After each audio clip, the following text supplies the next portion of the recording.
Assalamualaikum warahmatullahi wabarakatuh.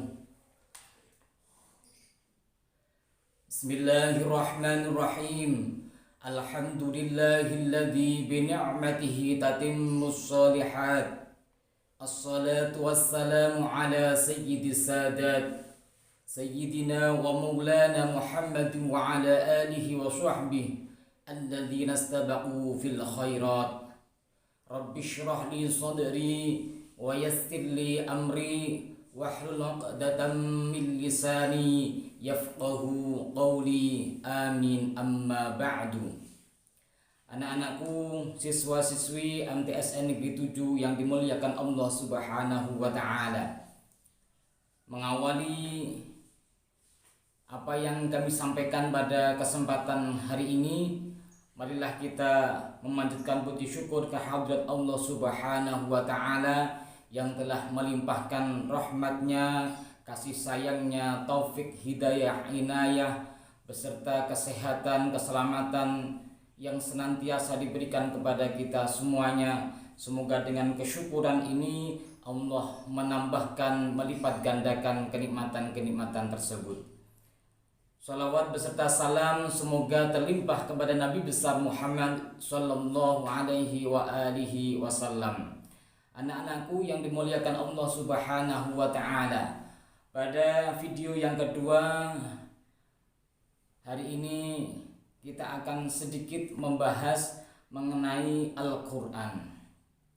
Sebagaimana anak-anak sudah pelajari di mata pelajaran SKI misalnya, bahwa mungkin pada 15 abad yang lalu atau sebelum kemunculan Islam di tanah Arab, kita tahu bahwa kondisi bangsa Arab sebagai gambaran juga bangsa-bangsa yang lain mengalami kemunduran moral yang luar biasa. Kemusyrikan terjadi di mana-mana, bahkan sampai hal-hal yang tentunya tidak masuk akal kita. Anak-anakku yang dimuliakan Allah Subhanahu wa taala, pada saat sebelum turunnya Al-Qur'an, di mana Nabi Muhammad SAW ketika itu belum menginjak usia yang ke-40, bangsa Arab dalam kondisi yang sangat memprihatinkan dari sisi moralnya. Mabuk-mabukan, kemudian zina terjadi di mana-mana, kemusyrikan, penyembahan terhadap berhala terjadi di mana-mana. Walaupun kita juga tahu bahwa orang Arab ketika itu juga memiliki sisi kebaikan. Mereka sangat luar biasa ketika menjamu tamu. Mereka sangat luar biasa dalam membela keluarga, membela saudaranya. Tetapi dari sisi akidah, dari sisi ketauhidan, agama-agama terdahulu sudah banyak menyimpang jauh. Maka kemudian kondisi ini membawa Nabi Muhammad SAW dalam suatu perenungan yang disebut tahannus. Beliau bertahannus atau menyendiri di Gua Hira. Pada saat di Gua Hira inilah Nabi Muhammad SAW mendapatkan wahyu yang pertama. Kita ingat qasidahnya, qalbun bil haqqi ta'allak wa bi ghari Hira ta'allak yabki yas'alu khaliqahu fa'atahu al-wahyu fa'ashrak. Qalbun bil haqqi ta'allak wa bi ghari Hira ta'allak yabki yas'alu khaliqahu fa'atahu al-wahyu fa'ashrak. Iqra ya Muhammad. Dari qasidah ini kita tahu sedikit banyak tentang bagaimana Nabi Muhammad SAW memikirkan umatnya ketika itu. Qalbun bil haqqi ta'ala, hati Nabi Muhammad SAW selalu terpaut kepada Sang Pencipta Al-Haq. Kemudian hati beliau juga akhirnya tertambat di Gua Hira dan bertahanus di sana, memikirkan, merenungkan kondisi umatnya. Maka kemudian fa'atahul wahyu fa'ashraq, maka kemudian tunduklah wahyu sehingga terbuka atau menjadi benderanglah kondisi hati beliau. Anak-anakku yang dimuliakan Allah Subhanahu wa taala, sedikit menambahkan bahwa tidak semua qasidah itu sholawat. Kadang qasidah berisi madah atau pujian kepada baginda Rasul sallallahu alaihi wasallam, atau mungkin berisi kisah juga. Nah, maka ketika kita berniat untuk bersolawat, bermilihlah qasidah-qasidah yang betul-betul mengandung solawat. Anak-anakku yang dimuliakan Allah Subhanahu wa ta'ala, maka kemudian kita tahu bagaimana Rasulullah SAW memikirkan umatnya, kita semuanya. Maka kita patut untuk berterima kasih kepada beliau dan senantiasa menyampaikan sholawat dan salam kepadanya. Anak-anakku yang dimuliakan Allah Subhanahu wa ta'ala, Al-Quran Al-Karim, mungkin kalau dari sisi bahasa, dari anak-anak pelajari pada pelajaran Quranul Hadis misalnya, bahwa Al-Quran berasal dari kata qara'a yaqra'u Qur'anan, sebagaimana firman Allah Subhanahu wa ta'ala, fa idza qara'nahu fattabi' Qur'anah, ketika kami membacakannya maka ikutilah bacaannya. Nah, inilah pengertian Al-Quran dari sisi bahasa, bahwa Al-Quran berasal dari kata qara'a yaqra'u qira'atan wa Qur'anan, artinya adalah bacaan. Lalu bagaimana secara istilah? Ada beberapa ulama yang mendefinisikan Al-Quran yang secara sederhananya begini, bahwa Al-Quran adalah kalamullah al-mu'jiz al-munazzal ala khatamin nabiyyin wal mursalin nabiyina Muhammadin sallallahu alaihi wasallam biwasitati aminil wahyi Jibril alaihi salam, al-manqulu bitawatur al-muta'abbad bitilawatih al-mubtadi bil Fatihah al-mukhtatim bin Nas. Bahwa Al-Quran adalah kalamullah, firman Allah, al-mu'jiz. Al-Quran ini melemahkan hujah-hujah atau argumentasi bangsa Arab dan bangsa-bangsa yang lain. Maka Al-Quran adalah mukjizat terbesar. Maka kalamullah al-mu'jiz, kalam Allah yang menjadi mukjizat, yang berfungsi melemahkan sekaligus menguatkan kenabian Rasul Muhammad sallallahu alaihi wasallam. Al-munazzal ala khatamin nabiyyin wal mursalin, bahwa Al-Quran ini adalah kalam Allah yang diturunkan kepada penghujung nabi dan Rasul Muhammad sallallahu alaihi wasallam, biwasitati aminil wahyi Jibril alaihi salam, melalui perantaraan malaikat pemegang wahyu Jibril alaihi wasallam. Al-manqul bitawatur, bahwa periwayatan Al-Quran ini bersifat tawatur. Artinya yang meriwayatkan tentu banyak. Tawatur itu berarti yang meriwayatkan setiap tobakohnya, setiap tingkatan rawinya itu 10 ke atas. Al-muta'abbad bitilawati, bahwa Al-Quran ini membacanya saja sudah bernilai ibadah.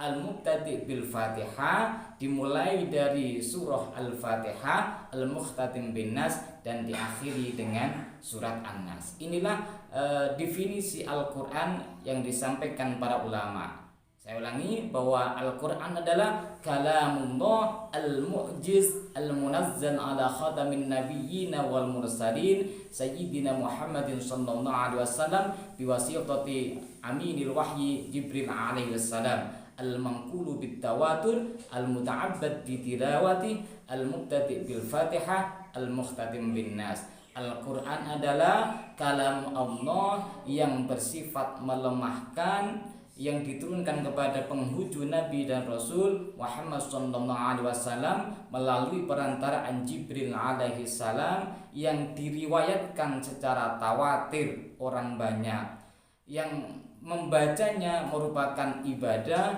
dimulai dari surah An-Nas dan diakhiri dengan surat An-Nas. Maka kemudian bagaimana kita mengimani Al-Quran ini? Ingat di pelajaran akidah akhlak bahwa di antara rukun iman adalah beriman kepada kitab-kitab Allah wa bi kutubihi. Nah, dalam kitab Irsyadul Ibad disebutkan bahwa makna kita beriman kepada kitab Allah adalah i'tiqadun annaha kalamullahil azaliyul qa'imu bidzatihi al-munazzahu 'anil harfi was-sauti wa anna kullama tadammanathu haqqun wa anna Allah ta'ala anzalaha 'ala ba'di rusulihi bi alfadhin haditsah fi alwahin aw 'ala lisanil malak. Bahwa kita beriman kepada Al-Qur'an, juga kepada wahyu-wahyu yang lain, kitab-kitab yang lain adalah i'tiqadun, keyakinan kita bahwa kitab-kitab tersebut adalah kalam Allah, firman Allah yang bersifat azali. Maka kita menyebutkan bahwa Al-Quran itu qadim. Al-Quran bukan makhluk. Al-Quran sebagai kalam Allah sifatnya qadim. Nah, kemudian al-munazzah 'anil harfi was-sauti. Al-Quran sebagai kalam Allah itu terlepas, terbebas, bersih dari huruf dan suara. Lah bagaimana kalam Allah kok terbebas dari huruf dan suara? Ya Allah sendiri, Allah bersifat kalam, tetapi bahwa Allah walam yakul lahu kufuwan ahad, bahwa Allah berbeda dengan makhluknya. Maka kalam Allah, Allah sendiri yang mengetahuinya. Wa anna kullama tadammanathu haqqun, bahwa kita juga harus meyakini segala sesuatu yang tercantum di dalam Al-Qur'an, tetap juga pada kitab-kitab yang lain adalah hakun, benar. Wa anna Allah ta'ala anzalaha 'ala ba'di rusuli. Kita juga yakin bahwa Allah sudah menurunkan kitab-kitab tersebut kepada beberapa nabi bi alfadhin hadisah, dengan lafaz baru. Lah inilah yang kemudian kalau Al-Quran yang kita baca ini, yang ada di dalam mushaf itu namanya makhluk. Tetapi Al-Quran sebagai kalam Allah itu qadim. Anak-anakku yang dimuliakan Allah Subhanahu wa ta'ala, selanjutnya bagaimana kita bersikap kepada Al-Quran? Nah, tadi sudah disampaikan ukuran kita untuk berinteraksi dengan Al-Quran ada al-muta'abbad bitilawati, bahwa Al-Quran ini membacanya saja sudah bernilai ibadah. Maka ini menjadi bagian penting dari Al-Quran untuk kita kaji, untuk kita baca setiap hari. Membacanya saja sudah bernilai ibadah, dan nilai ibadah ini dihitungkan penuh huruf. Wala am aqul alif lam min harfun. Nabi mengatakan bahwa alif lam mim saja tidak dihitung satu huruf, tetapi alif sendiri, lam sendiri, mim sendiri, 3 huruf. Wallahu yudha'ifu liman yasha. Allah bisa saja melipat gandakan kebaikan-kebaikan, baik membaca, bersedekah dan lain sebagainya, sesuai dengan Allah berkehendak mau melipat gandakan seberapa. Wa afdalu ibadati ummati tilawatul Quran, bahwa ibadah yang paling baik dari umatku, kata Nabi, adalah membaca Al-Quran. Maka anak-anak, ya, kita awali interaksi kita dengan membaca Al-Quran, bertadarus dan lain sebagainya. Nah, ini maka kemudian selanjutnya kita pahami bahwa Al-Quran ini adalah kalam Allah yang harus kita i'tiqadi, harus kita yakini kebenarannya, kita berusaha untuk mengikuti apa yang ada di dalamnya. Anak-anak yang dimuliakan Allah Subhanahu wa ta'ala, salah satu di antara firman Allah yang menyebutkan tentang turunnya Al-Quran adalah surat Al-Qadar. Bismillahirrahmanirrahim. Inna anzalnahu fi lailatul qadr. Sedikit kita ulas dulu materi di Quran hadis. Di Quran hadis, inna, di sini ada nun tasydid, maka harus dibaca gunnah musyaddada, harus dibaca tasydid dan idgham, harus didengungkan. Inna. Nah, kemudian nanya ini ada namanya mad jaiz munfasil, karena mad asli bertemu dengan alif atau hamzah tetapi di lain kata, maka harus dibaca 5 harokat atau 2,5 alif. Inna anzalna, dibaca panjang. Kemudian anzalna ini juga bacaan ikhfa. Nun mati atau nun sukun bertemu dengan huruf zai. Membaca ikhfa ini bukan ng dalam bahasa kita, bukan angzalna, tetapi kita mensukunkan atau mematikan huruf nun, tetapi lidah kita sudah membentuk makhraj huruf setelahnya. Nah, dalam ayat ini adalah huruf zai. Maka anzalna, nunnya mati tapi lidah kita sudah membentuk huruf zai. Anzalna. Misalnya contoh yang lain, min janibi, bukan min janibi, karena bertemu huruf jim maka kemudian kita makhrajkan ke huruf jim, min janibi. Fi lailatul qadr. Kata-kata al-qadr ini dibaca tebal. Inna anzalnahu fi lailatul qadr. Ini tebal. Tebal itu tafkhim, atau paling mudahnya ya mencucu, agar kita dapat tebalnya.